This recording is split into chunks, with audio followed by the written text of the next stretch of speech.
నమస్తే, welcome to 99 TV. నేను ప్రియాంక. తెలంగాణ రాష్ట్రంలో 2025వ సంవత్సరం జైలుకు వెళ్లిన వారి సంఖ్య చూస్తే ఎవరికైనా ఒక్కసారిగా ఆలోచన రావాల్సిందే. అసలు సమాజంలో ఏం జరుగుతుంది అనే ప్రశ్న తలెత్తకుండా ఉండదు. గత ఏడాదితో పోలిస్తే ఖైదీల సంఖ్య దాదాపు 12% పెరగడం, మొత్తం 42,566 మంది జైలుకు వెళ్లారని రాష్ట్ర జైళ్ల శాఖ వెల్లడించడం నిజంగా ఆందోళనకర విషయమే. ఇది కేవలం ఒక గణాంకం మాత్రమే కాదు, సమాజంలో లోతుగా జరుగుతున్న మార్పులకు అద్దం పట్టే సంఖ్య.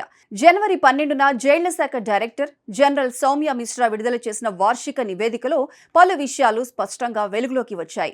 2024లో 38,079 మంది జైలుకు వెళ్లగా కేవలం ఏడాది వ్యవధిలోనే ఆ సంఖ్య 42,566కు చేరడం అంటే పరిస్థితి ఎంత వేగంగా మారుతుందో అర్థమవుతోంది. ముఖ్యంగా సైబర్ నేరాలు, డ్రంక్ అండ్ డ్రైవ్ కేసుల్లో వచ్చిన భారీ పెరుగుదల ఈ మొత్తం పెరుగుదలకు ప్రధాన కారణంగా మారింది. ప్రస్తుతం సైబర్ క్రైమ్ మరింత భయంకరంగా కనిపిస్తోంది. 2025లో సైబర్ నేరాల కారణంగానే జైలుకు వెళ్లిన వారి సంఖ్య ఏకంగా 135% పెరిగి 1,784కు చేరింది. ఒకప్పుడు సైబర్ నేరాలంటే పెద్ద పెద్ద హ్యాకర్లు, అంతర్జాతీయ మోసాలు అన్నట్లుగా చూసేవాళ్లు. కానీ ఇప్పుడు పరిస్థితి అలా లేదు. ఒక లింక్ మీద క్లిక్ చేయడం, ఒక నకిలీ ఐడితో మోసం చేయడం, చిన్న ఆన్లైన్ స్కామ్ చేయడం కూడా జైలుకు దారితీస్తోంది. ఈ నేరాల్లో ఎక్కువగా చిక్కుకుంటున్న వాళ్లు యువతే కావటం మరింత బాధాకరమైన విషయం. అదేవిధంగా డ్రంక్ అండ్ డ్రైవ్ కేసులు కూడా ఊహించని స్థాయిలో పెరిగాయి. 152% పెరుగుదలతో 2,833 మంది కటకటాల పాలయ్యారు. ఇది కేవలం చట్టం కఠినంగా అమలవుతుందని చెప్పడానికి మాత్రమే కాదు, రోడ్డు మీద బాధ్యత లేకుండా వాహనం నడిపే సంస్కృతి ఎంత ప్రమాదకరంగా మారిందో చూపిస్తోంది. ఒక చిన్న సరదా, పార్టీలో తాగిన మత్తు చివరికి జీవితాన్ని నాశనం చేసే స్థాయికి వెళ్లిపోతుందనే విషయం చాలా మందికి ఆలస్యంగా అర్థమవుతుంది.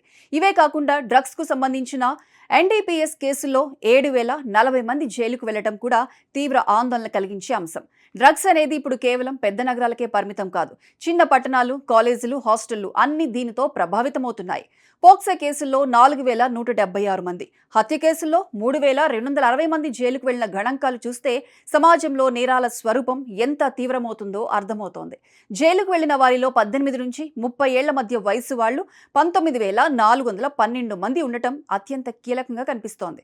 అంటే జైల్లో ఉన్న ఖైదీలలో దాదాపు సగం మంది యువతే. వీరిలో ఎక్కువ మంది జెన్జీ వాళ్లు ఉండటం మరింత ఆలోచన కలిగించే విషయం. చదువు, టెక్నాలజీ అవకాశాలు ఎక్కువగా ఉన్న తరం ఇలా నేరాల బారిన పడుతుండటం మన వ్యవస్థలో ఎక్కడో లోపం ఉందని చెప్పకనే చెబుతోంది. మొత్తం ఖైదీలలో 40,090 మంది మొదటిసారి నేరం చేసి జైలుకు వెళ్లిన వాళ్లే కావటం కూడా మరో ముఖ్యమైన అంశం. అంటే వీళ్లలో చాలా మంది హార్డ్ కోర్ క్రిమినల్స్ కాదు, చిన్న చిన్న తప్పులు, అవగాహన లేని నిర్ణయం, క్షణిక ఆవేశం వల్ల జీవితాన్ని పూర్తిగా మలుపు తిప్పేస్తోంది.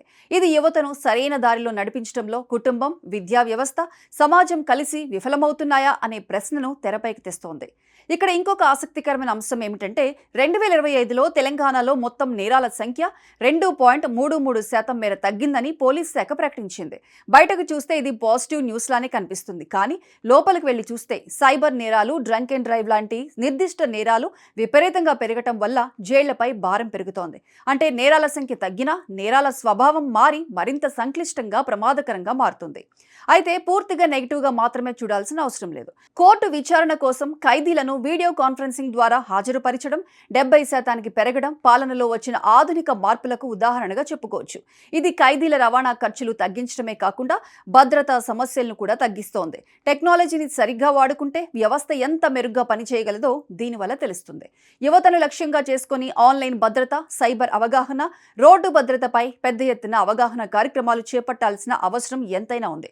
స్కూల్ స్థాయి నుంచే చట్టాలపై అవగాహన, డిజిటల్ లిటరసీ, బాధ్యతాయుతమైన ప్రవర్తన గురించి చెప్పాల్సిన పరిస్థితి వచ్చింది. లేకపోతే ఈ సంఖ్యలు ఇంకా పెరిగే ప్రమాదం ఉంది. మొత్తానికి 2025లో తెలంగాణ జైళ్ల గణాంకాలు కేవలం సంఖ్యలు మాత్రమే కాదు, అవి మన సమాజానికి ఒక హెచ్చరిక కూడా. ఇప్పుడైనా ఆగి ఆలోచించకపోతే రేపు మరింత పెద్ద సమస్యగా మారే అవకాశం ఉంది. యువతను నేరాల నుంచి దూరంగా ఉంచడం అంటే వాళ్లను కట్టడి చేయటం కాదు, సరైన దారి చూపించడం.